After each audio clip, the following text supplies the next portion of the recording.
Saat ditemui tim Sriwijaya TV pada Jumat 9 Oktober 2015, usai mengikuti kegiatan upacara pembukaan Jambore Satpol PP Nasional 2015 di lapangan tembak Jakabaring Sport City, Wali Kota Palembang Harno Joyo masih bungkam terkait nama-nama usulan dari parpol pengusung yang akan digandengnya menjadi Wakil Wali Kota Palembang.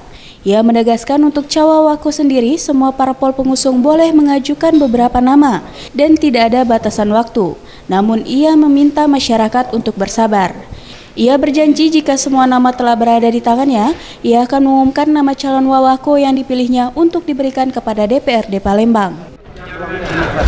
Ya nanti kita lihat nanti masing-masing partai usul ya. Setelah disampaikan kepada saya, nanti bisa kita sampaikan secara terbuka siapa-siapa yang menyampaikan namanya. Ya. Batas waktu itu? Batas waktu loh, kan nggak ada batas waktu. Kita menunggu usul. Kalau nggak ada usul kan nggak boleh. Saya udah nanya kan kabarnya Senin Pak dimasukin ke DPR. DPRD. Lo belum tahu. Orang dari partai yang usulkan ke saya. Nah, bagaimana mau kita kasihkan ke DPR? Sudah nanya kan belum? Pasti mereka akan protes ketika sudah mengusulkan ke saya belum. Sampai sekarang saya belum mendapatkan nama usulan. Calon wakil. Kita lihat nanti. Kita lihat hasil dari usulan tadi. Termasuk dari Demokrat Pak? Termasuk dari Demokrat? Mengusulkan semua boleh.